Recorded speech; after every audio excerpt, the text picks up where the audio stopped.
గౌరవనీయులు రాష్ట్ర ముఖ్యమంత్రి గారు ఈ సభను ఒక నిమిషం కొద్దిగా ఓపిక ఉండాలి అధ్యక్ష. చాలా విషయాలు మాట్లాడేది ఉంది, తొందరపడకండి రాజగోపాల్ గారు. అయితే గౌరవ ముఖ్యమంత్రి గారు ఈ సభను తప్పుదోవ పట్టించే విధంగా కొన్ని వ్యాఖ్యలు చేశారు.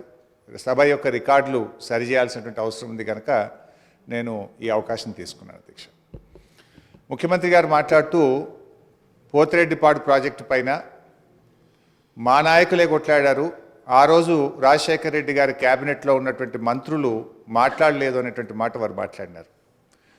నేను దాని మీద ఒకరోజు వీలైతే చర్చ పెట్టండి, సభ రికార్డులు తీసి బయట పెట్టండి, వీడియో ఫుటేజ్ కూడా ఉంటుంది సభలో, అన్ని విషయాలు కూడా బయట పెడితే దాని మీద నేను చర్చకు సిద్ధం. But I want to set right the record. ఆ రోజు రాజశేఖర రెడ్డి గారి క్యాబినెట్ నుంచి మేము 6 మంత్రులం 14 నెలలకే మేము రాజీనామా చేశాము.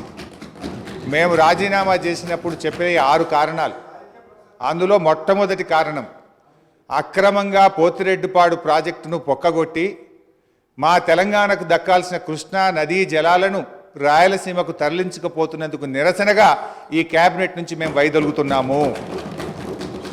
తెలంగాణను ముంచి పులిచింతల ప్రాజెక్టు గట్టి ఆంధ్రాకు నీళ్లు మళ్లించే పులిచింతల ప్రాజెక్టును ఆపకపోవడం వల్ల మేము ఈ క్యాబినెట్ నుంచి వైదొలుగుతున్నాము. 610 జీవో అమలు చేయడంలో నిర్లక్ష్యం కారణంగా మా తెలంగాణ పిల్లలకు ఉద్యోగాలు దక్కే విషయంలో మా మాట తప్పుతున్నందుకు నిరసనగా ఈ క్యాబినెట్ నుంచి మేము వైదొలుగుతున్నాము.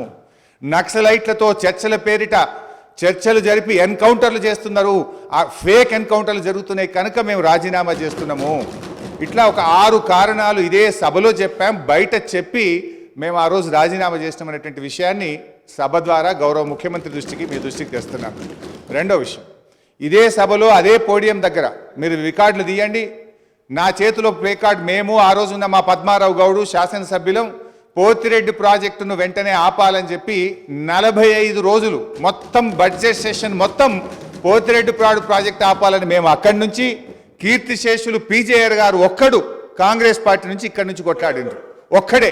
ఈరోజు ఆ రోజు మంత్రులుగా ఉన్న చాలామంది పెదవులు ముచ్చుకొని ఇక్కడ కూర్చున్నారు తప్ప ఆ రోజు మాతో గొంతు కలిపింది ఒకే ఒక్కడు పీజేఆర్. ఆ పీజేఆర్ తనయుడు విష్ణువర్ధన్ రెడ్డి కూడా ఈరోజు మాతోనే ఉన్నాడు.